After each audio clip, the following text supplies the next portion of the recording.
now we're going to the model. We're gonna redo this TA session. So hopefully it doesn't freeze this time. All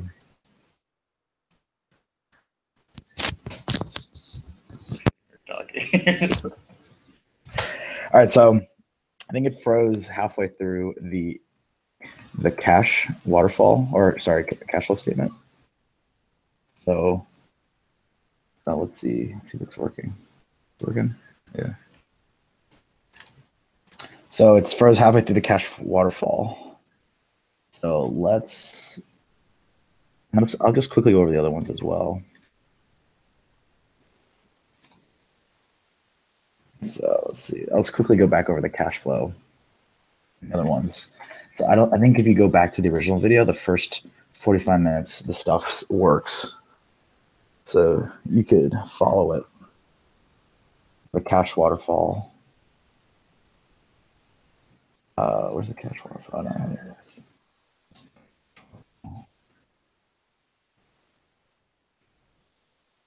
I have this thing down here.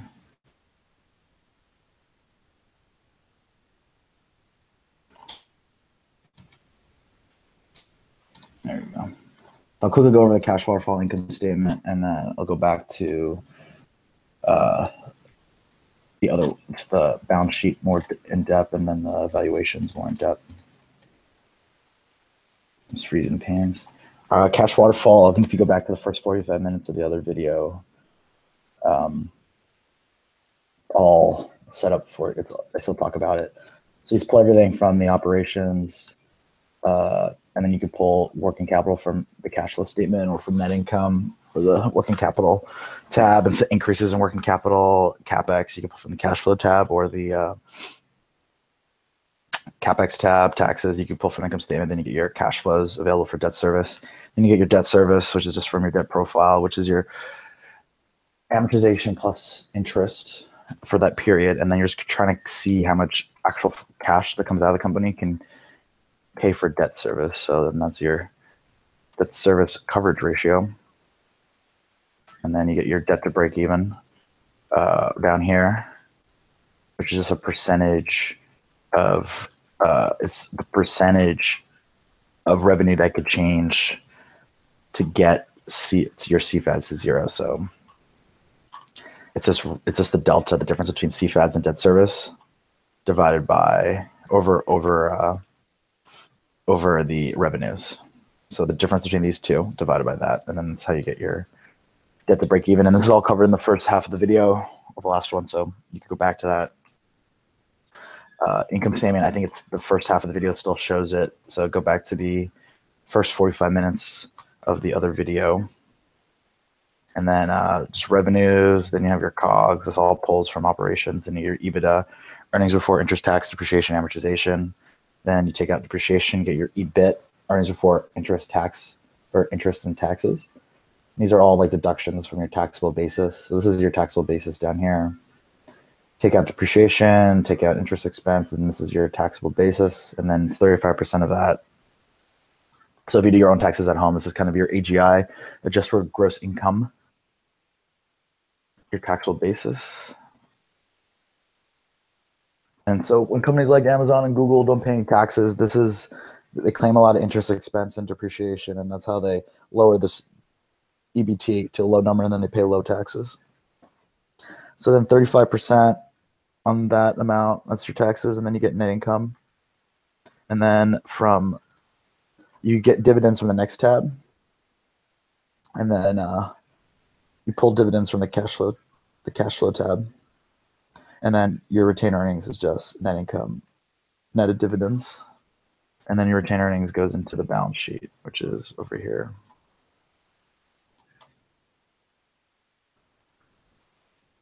Down here, retained earnings.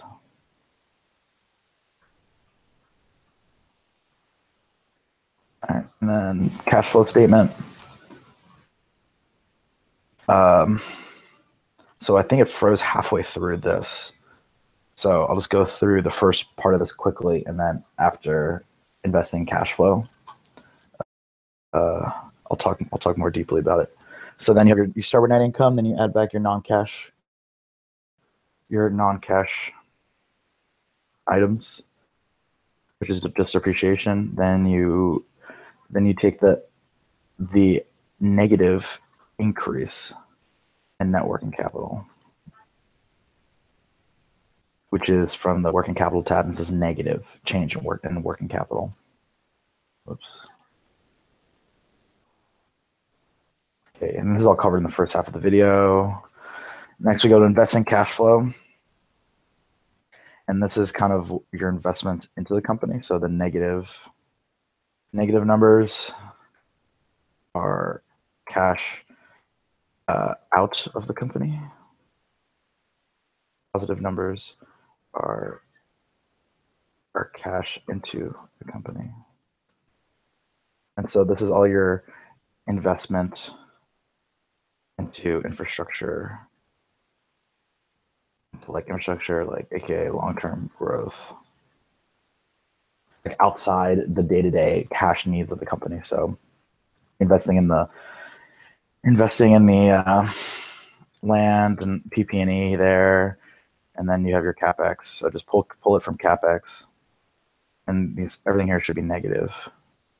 It's all cash flows out. The only time where it's positive is if you sell something, like you sell the land or sell an asset like that. And then financing cash flows, this is where we calculate the dividend.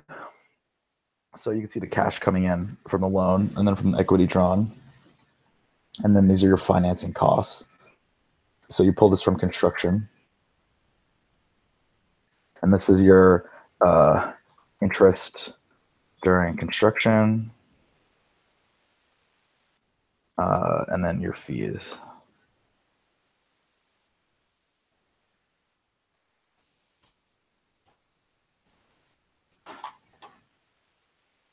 And then this is your loans out. And this is your cash from investors. And then this is your repayment of the loan. So interest actually counts as like a fee, and that actually hits up here. So this is a little nuance when it comes to cash flow statement. So this is your principal repayment, just the principal, no interest. And then your dividend is really, it's the sum of everything above it. So we'll calculate the dividend down here, just to show. This is the dividend basis. So really, it's your dividend is just going to be your cash flow from operations, cash flows from investing, and then whatever is, oops, and then whatever above it in cash flows from financing. So this is the available cash that you could send out as a dividend, and then you just want 50%.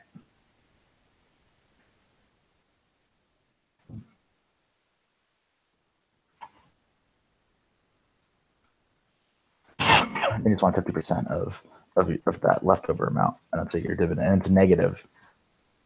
It's cash out. Into the equity holders.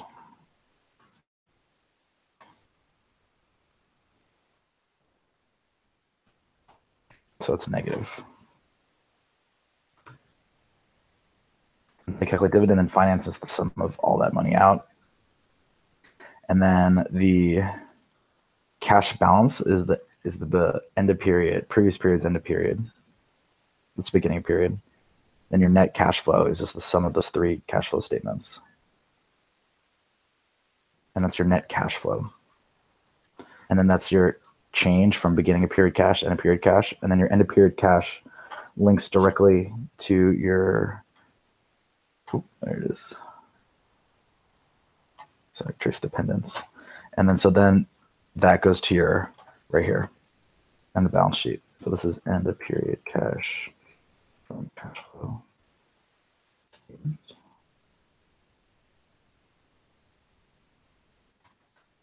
And then your retained earnings is from income statement. And it's net income minus dividends. Cool, right? So straightforward for the cash flow statement. The balance sheet, this is where it gets a little complicated. So the way the three statements interlink with each other, which is a classic interview question that you'll get on finance interviews, is that you're from net income, or sorry, from the income statement. As you go down, you get to net income, which is here, and then minus dividends, you get retained earnings, and retained earnings goes right to the balance sheet. And then your net income is the top of your cash flow statement. And you add back non-cash items, and you go through your cash income and expenses, and then you get your cash balance for the year, and then your ending cash balance, your total, or your cash change for that year, then your ending cash balance. And then your ending cash balance goes here. Your income statement flowing into the balance sheet in two different parts: retained earnings and then cash. And then and your income statement flows directly to cash on the balance sheet indirectly through net income. Tubular. And so your balance sheet is so your assets equals your liabilities plus equity. Your assets are kind of like your uses of capital, sources and uses again, guys. And your liability is like your liability and equity is kind of like the sources. So really your assets are what you own, and then your liabilities and equity is how you paid for it. So your assets, your assets could be like $1,000 dress, and then say you paid half of it on your credit card and half of it with cash. And so half the cash would be say you bought that dress. So that means it's the same thing as like investing in CapEx. So your PP&E would go up by $1,000 if you bought a dress. So I'll just show you guys. So if you bought $1,000 dress,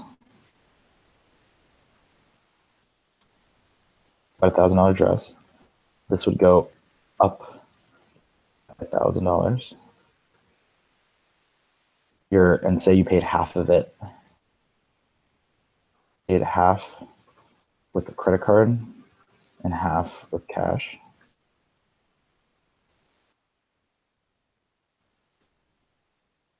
Your debt outstanding would be up by 500, and then your equity would be down by 500. I guess your retained earnings would be down by 500 actually. Actually, no, sorry. Yeah, that's right. And then, but then you see it and it's like, why is it off? Because they have to equal each other. So there's a $500 delta, and then so your cash is down by 500. And that's how it all balances. That's what happens when you buy a $1,000 dress. And then say, so like when your balance sheet balances, everything will interlink like this, like smoothly. And then another cool thing is when an asset depreciates. So say now that's year 0, you bought the dress, and then year 2, the dress depreciates by 500 bucks. So then the next year, so we'll just continue. Let's look at the second scenario. So now when the dress depreciates by 500, how does that flow through? So then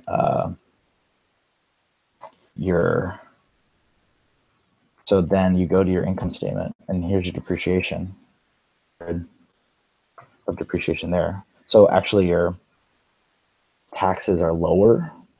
So down here.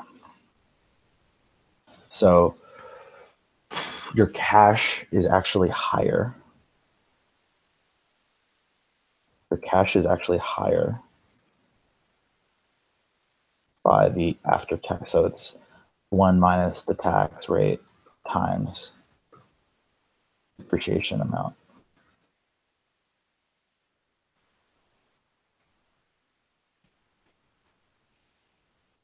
The depreciation acts as like a tax shield.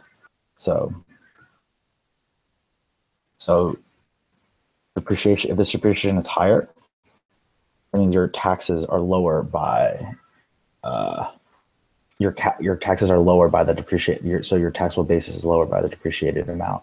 So your cash effect is 1 minus tax rate times a depreciable amount. So that's kind of like your depreciable increase in cash. And then so that hits your net income. So your net income is higher by that amount. And then so then remember your net income top of here. So if your net income is higher by 1 minus the tax rate times the depreciable amount, or lower, so your net income is higher. And so that flow statement. So you end up with just more cash that way. And that flows into your balance sheet. So cash is higher by 1 times the depreciable rate, or 1 minus tax times depreciation. And then your PP&E lower by the depreciation amount. That's 500. And 1 minus, or let's just do the math on it. What's the tax rate? Is 35%. So 65% times 500 is 320. So your cash will be up by 320.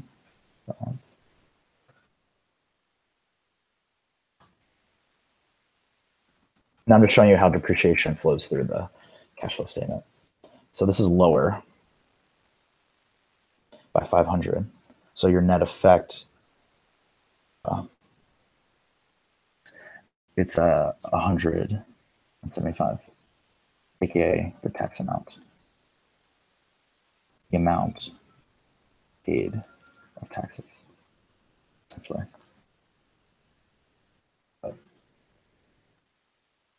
So you're down 175.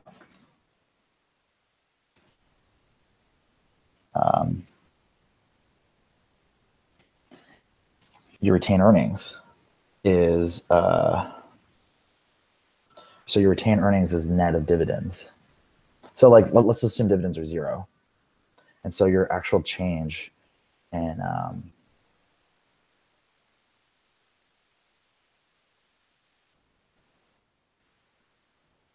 and then your change in your retained earnings. So let's just assume this is just your net income. So say assume there's no dividends here, just to make it easier. Well, I guess we could do it because it's only 50%. So your net income is actually, it's going to be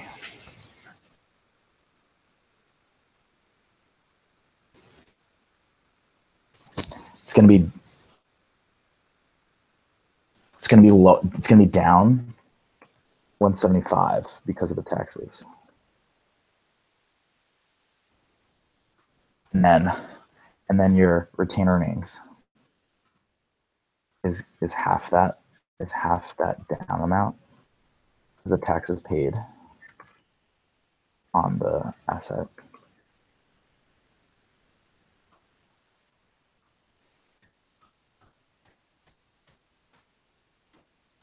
And then retained earnings is down half is because of dividends. And you just got to remember that your cash is also down by dividends. So really, instead of being down 325 or up 325 by the higher, so it's only half that amount. So even though your cash is higher up by 325, it's only higher up half of that because you paid half of it out in dividends. So then, okay, anyway, but that's how.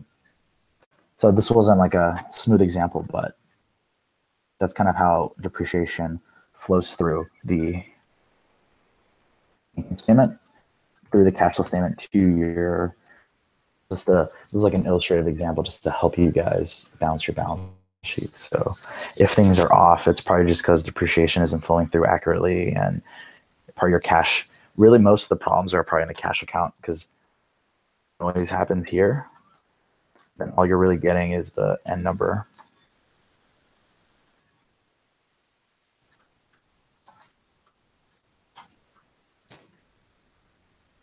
And then just make sure the balance sheet balances. Your debt outstanding comes from your debt profile. So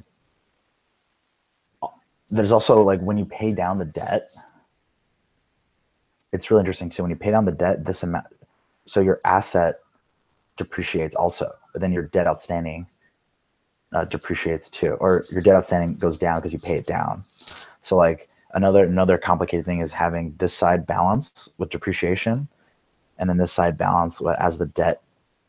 So usually what happens is to add to this depreciation side. So when you're paying down the debt, your liability side goes down, but then you get, but then your asset side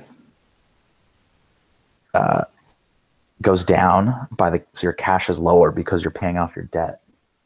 So that's usually how it balances. So the amount of debt outstanding decreases by your amortization amount, but then usually cash will decrease by a similar amount because you're using cash to pay that depreciation.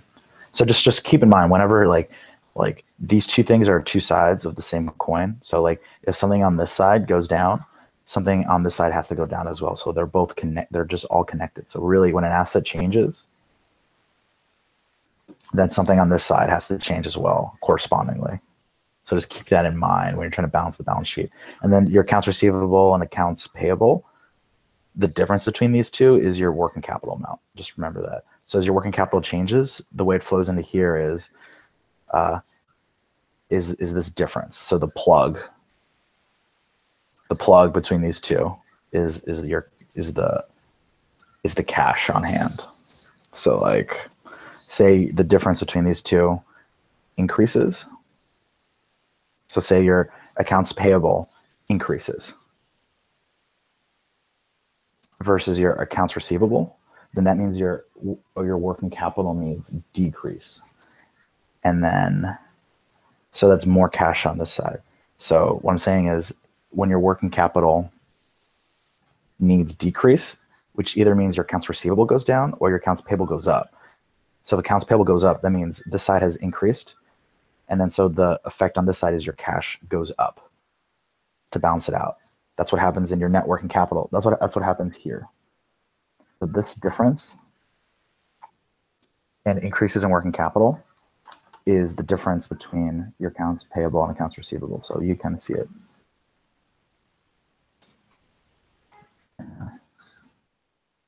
Really, it's like this. So it's your APs minus accounts receivable. See, that's so the difference between these two numbers. So this is March 22.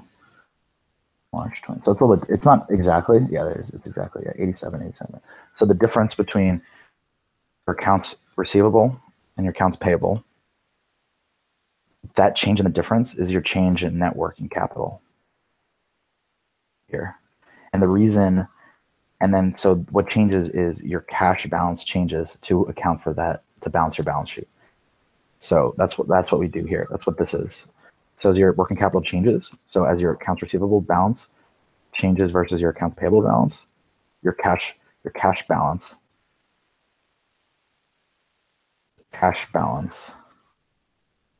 changes that amount by negative increase in working capital. And that's because if your ARs increase, faster than your APs. So that means ARs go up.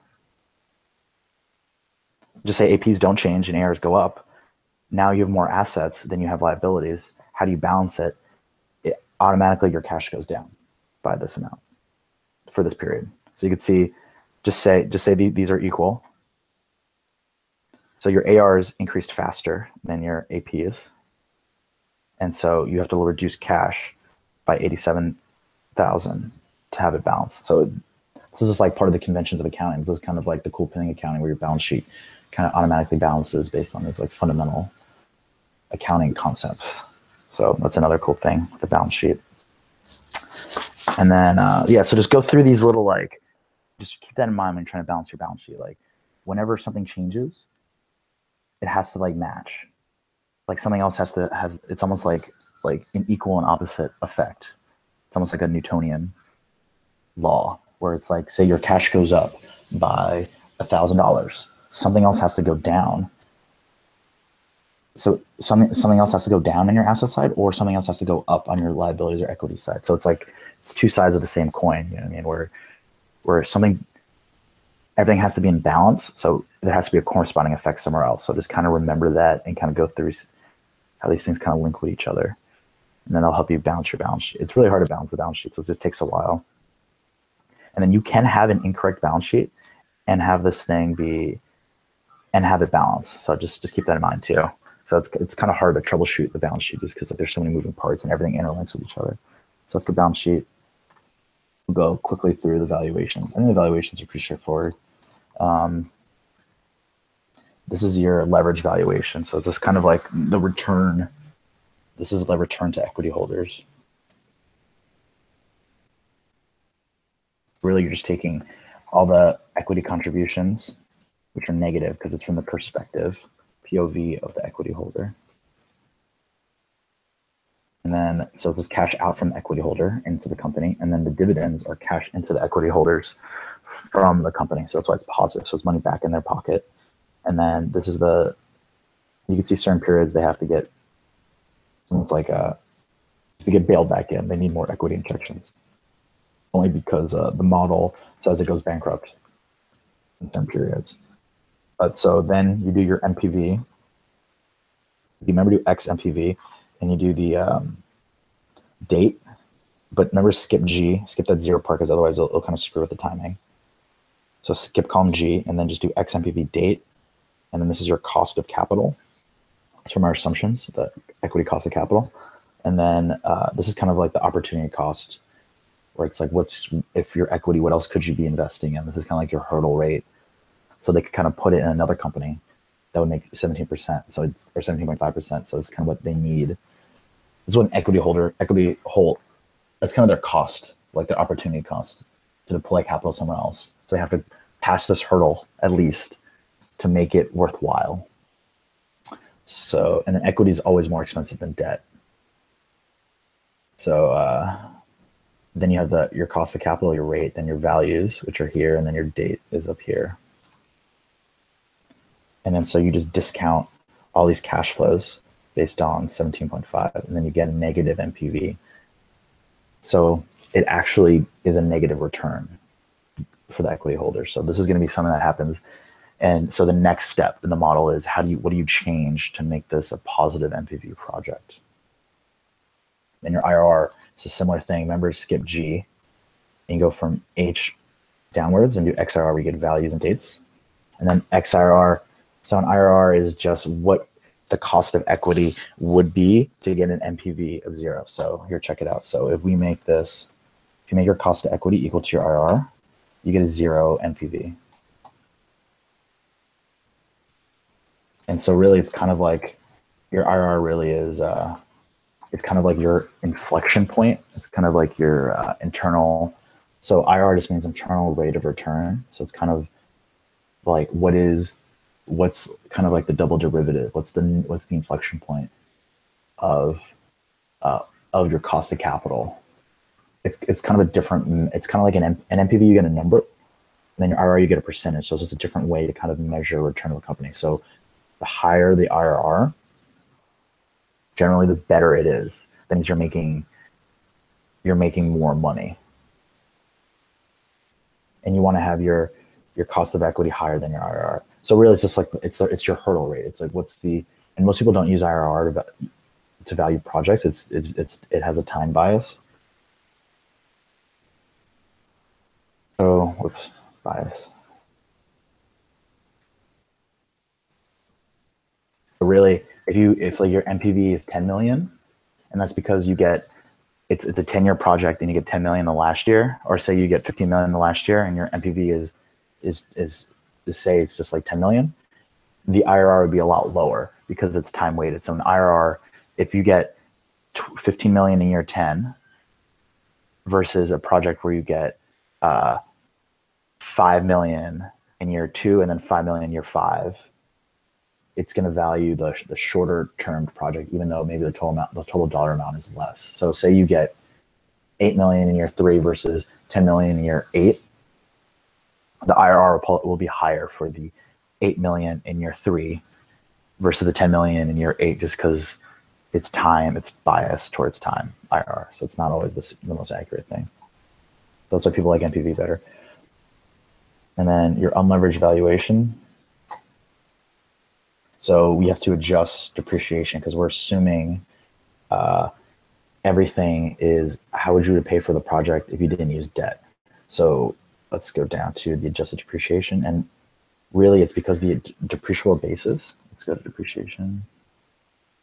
Your depreciable basis has these financing fees in it that you could capitalize and depreciate, and that's like a tax law type of thing. And so we just need to reset our depreciable basis just to this because we're not taking down any debt. So we're just changing some small things. So let's go to valuation. So we're changing depreciation. So just from up there, we go down here to kind of adjust because we adjust these couple items. So when you have lower depreciation, that affects your taxes and that affects some other items. So we have, this is our adjusted depreciable base, which is just the PP&E and land cost, or just the PP&E costs without the financing fees, and then you just depreciate at the same rate. And it doesn't affect your CapEx and those guys because we're paying that. It only affects us because it has the financing fees in it. So you can see it's just the same way as depreciation before, and it's your new account, and this is just your adjusted period depreciation. So instead of being whatever depreciation is, instead of depreciation being where is it, 6 million per year, but without the financing costs, it's just 5 million per year. So then now we kind of this is almost like a redone income statement, like a adjusted income statement. We're just kind of recalculating taxes based on a new depreciation. And that's just to get a final cash number. So then we have our adjusted depreciation from below. Then we just take EBITDA, same EBITDA before. Now we have a new EBIT, and there's no interest because there's no interest because there is no loans in our unleveraged valuation. So then your EBIT is your EBIT equals your taxable basis. And you take taxes 35% of that, so your taxes are actually a lot higher. So let's see. So our taxes are 3.3 million versus 8 million here because you have so much less. You have less depreciation and less interest, and those are all tax deductions. And then working capital stays the same, and then investment costs, so just your capex, and your capital costs from your construction costs, and it's kind of the same before you link it. We're paying all this with cash, and then so you get your unlevered cash flows, which are cash flows of the project, just assuming no debt.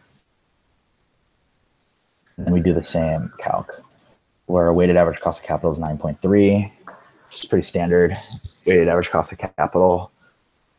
I think we use around 9.3 for a lot of the deals I do DCFs for. And that's what an NPV. That's what an NPV is. It's a discounted cash flow. Discounted cash flow, so AKA a DCF.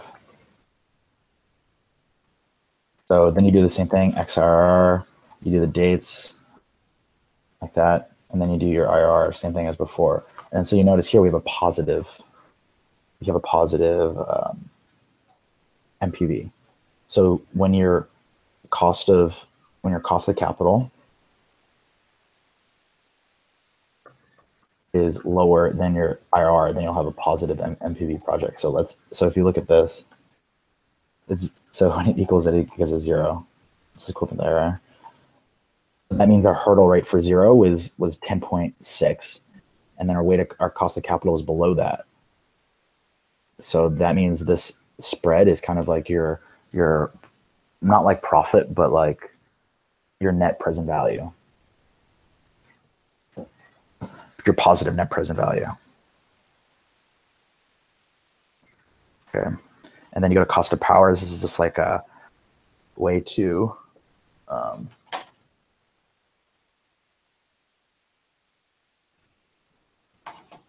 this is just your it's to normalize cost. It's just the way to normalize and compare different power projects across technologies and areas. Like this is the way to compare like solar versus coal, or solar versus wind, or wind versus whatever. So it's just the all-in cost. So really it's pretty straightforward. You take your power generated from time and technical, then you take your revenues, and then you have to remember to convert from megawatt hours to kilowatt hours. So you take your this, or you take your, so is it? Yeah, you take your megawatt hours, and you could times it by 1,000, and you divide your revenues divided by converted.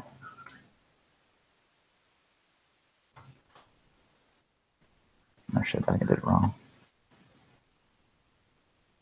It's the other way, sorry. Is it 1,000 or is it? I think it might be 100 actually.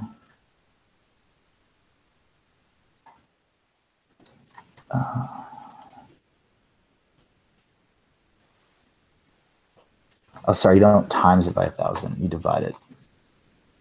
Oh, you do times it by 1,000.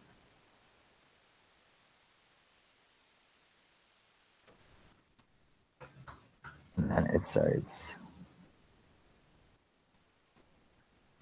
oh no, sorry, times the wrong one. Yeah, so that's your revenue. I'm times the wrong one. Yeah, sorry. It's like here's your megawatt. Oh, that's right.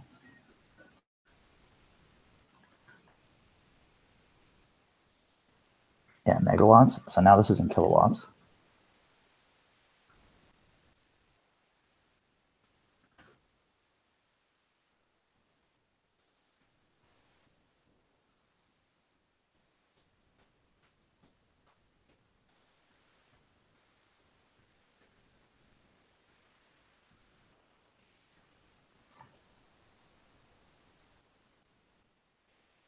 I forgot how to do this.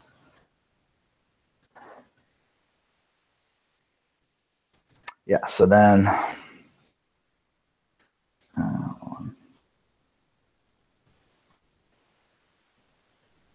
yeah, sorry. Yeah, so you take your revenues divided by the power generated, and then that's megawatt hours, and then you divide it again by 1,000. A kilowatt, not times, divide, yeah. But that's how you do it. So this divided by this divided by 1,000, and that's how you you convert from megawatts to kilowatts per hour. And then this just depreciation is what we went through already. Now your bank return. I talked more about this in the other video about like the kind of like the logic behind all this stuff. But really, it's like banks are just like pass-through vehicles for capital, so they borrow short-term and they lend long-term. And then with these Basel regulations, that's what K is. K is your Basel cash. So K is your Basel regulatory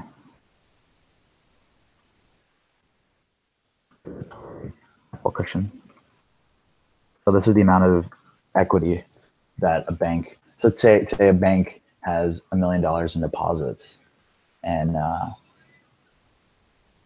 they lend it. Then they re-lend those deposits long term into like project finance projects or whatever. So you can't lend 100% of the deposits. You have to hold a certain capital cushion against those risky loans, and that's what K is. So maybe if they have $1 million in deposits and they lend to all project finance, they have to hold 15% of the deposits. They can't lend out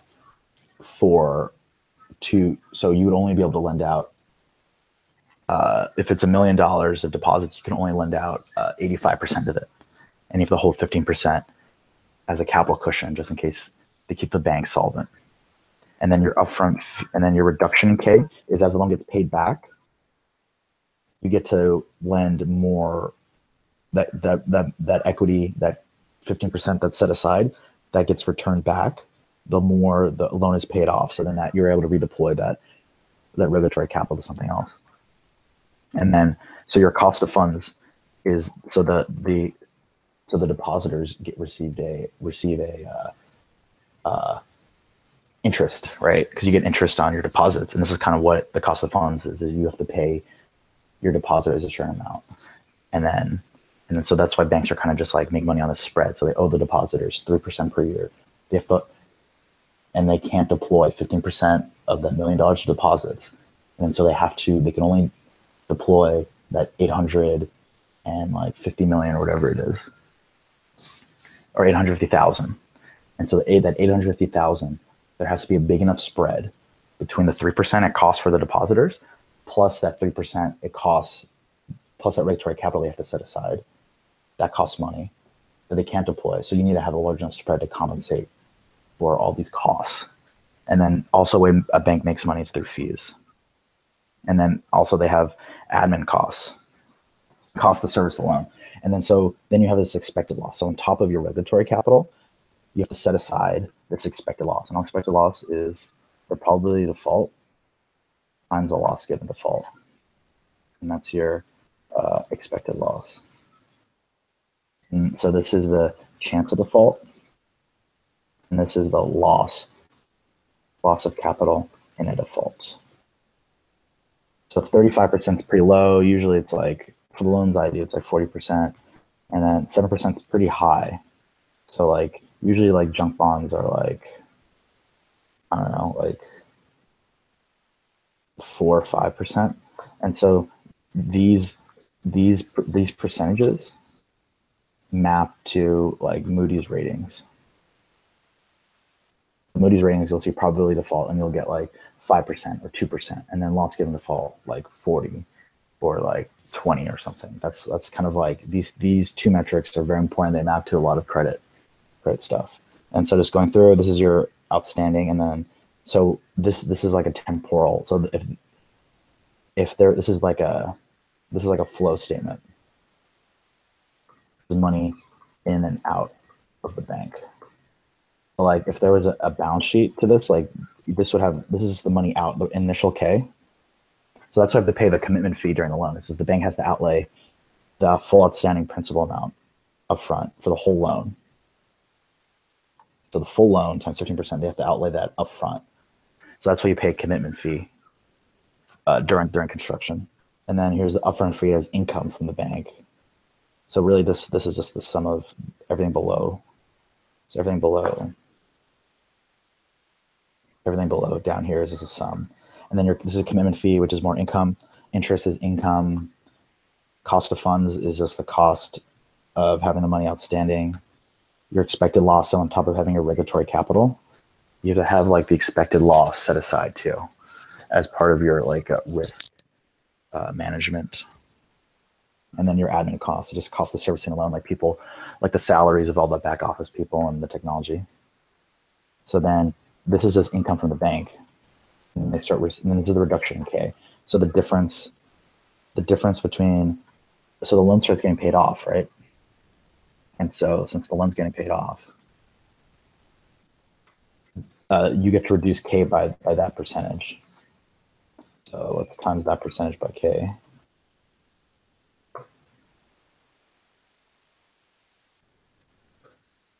So since the amount outstanding is down by whatever that was, 10,000 or 8 million, you get to reduce K. Since you're holding 15% of the loan as regulatory capital, so now 8 million of that loan is paid off. So now you get to redeploy that regulatory capital, and that's just 15% of the amortization. And so that's money coming back into the bank. So that was money set aside, and now it's money coming back. And then that's interest, and that's cost of funds, money out of the bank, and it's kind of your net flow. And then it's kind of like how banks make money. It's kind of like fees, interest received, and that's weighed against the cost of having the regulatory capital, like the cost of funds and stuff. So usually banks will lend in the money market, and I talked more in depth about it in the other video. So if you want to go back to the other video around like that 1 hour mark, I go in a longer discussion about the bank return regulatory capital. And then so you get your cash flow, and then you get this, and just do XIRR, and you don't have to do, you just do values and dates, then you'll get an IRR. And then so this one's different. Like banks don't really have like an NPV as much, just because it's not as a normal metric, because banks are just, the way they make money is just on a spread between assets, because there's a pass-through of capital. So if you look on a bank's balance sheet, the balance sheet will look very huge because they have a lot of assets and a lot of liabilities. But really, they're just making money on the different rates between the two assets and liability. Like they're not actual assets they hold. Like their assets are like loans, and then the liabilities are bank deposits or repos or commercial paper where they borrow short and then they lend long. So kind of a bank is just kind of very weird. It's not like a company. So you can't really value like an NPV of like a project, because it's not really like a project. You're just kind of just borrowing and lending. You're just kind of making a spread. They're a middleman between capital. So there's an allocator of capital. So they're just finding a spread between the two. So when banks talk about, when you see bank returns, like if you ever see like Morgan Stanley issue their earnings, and they say their trading business is down, but their investment banking division's up, they're looking at this bank return on regulatory capital. So for the trading business has gone down because the amount of K has gone up. So they need to make more money to compensate for the higher K. And then for the investment banking division, it's mostly fees they make the money on. They're not holding a lot of risky stuff. So it's cheaper. It's a more efficient use of regulatory capital because the investment banks don't need to use it. So there's a lower K for the investment banking side. They're able to have an easier time to get the bank return regulatory capital. But at the same time, the investment banking is very cyclical. They're not going to get a lot of fees consistently and stuff. So that's just something to keep in mind. So when banks are really just looking at the opportunity costs of different deployments of capital. So that's kind of the way to look at it.